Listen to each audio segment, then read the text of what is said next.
ఈ దేశంలో స్త్రీలు జాకెట్లు వేసుకోకూడదు, అది చట్టం. మొన్న రీసెంట్గా సినిమా కూడా వచ్చింది ఒకటి, అదేదో జరగలేదు అనుకుండేరు, అది జరిగింది. అది ఈ దేశంలో ఉన్న చట్టం. ఎందుకు అనంటే మన దేవుడైనటువంటి బ్రాహ్మణుడు నడుచుకుంటూ వస్తే అది ఆడో మగో తెలియాలి, కాబట్టి ఇప్పి చూపించాలి. ఏం లాజిక్ ఇది?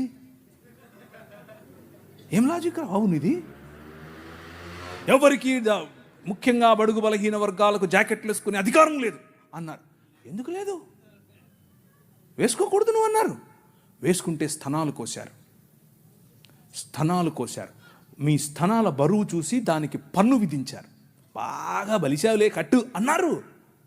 కానీ ఒక పేరు చెప్తాను, విన్నోళ్ళు చేయొద్దండి. Charles Mead. నేను వెళ్ళిపోతున్నా.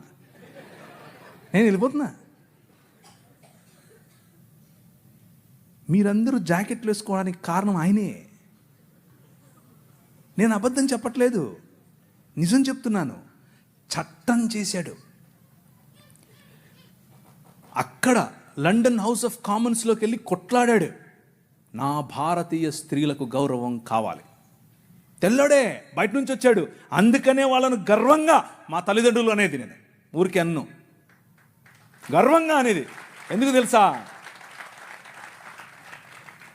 మీరు బట్టలు వేసుకోకుండా మమ్మల్ని అనగదొరికితే వాళ్ళు మాకు జాకెట్లు పంచారు.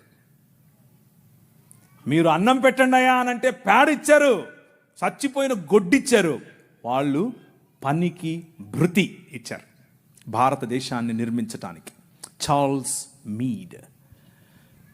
Church mission society and London mission society, వీరిద్దరి తరఫున కేరళ ప్రాంతంలో నిలబడి ఆయన ఇల్లు, ఆయన బంగ్లాను అలా కాల్చేశారు 3 సార్లు.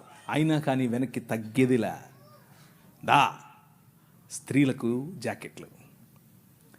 వారిని చూసి నాడార్ సమాజంలో ఉన్న స్త్రీలందరూ జాకెట్లు వేసుకోవడం మొదలు పెడితే, అమ్మా నీకు అంత కొవ్వటే అని పట్టుకుని రోడ్లో వాళ్ళ స్తనాలు కోసి ఊరేగించారు. అయినా కానీ ఆయన అన్నాడు, దేవుని రాజ్యం, దేవుని శక్తి మీ మీద ఉంది, భయపడద్దు, మళ్ళీ కుట్టిస్తానన్నాడు. మళ్ళీ వాళ్ళకి జాకెట్లు వేసాడు. వాళ్ళని చూసి ఈడవ సమాజం వాళ్ళు జాకెట్లు వేసుకోవడం మొదలుపెట్టారు. కేరళ మొత్తంలో విప్లవం. ఏం విప్లవం? జాకెట్ల విప్లవం. జాకెట్ల విప్లవం ఏంటండి బాబు? అవును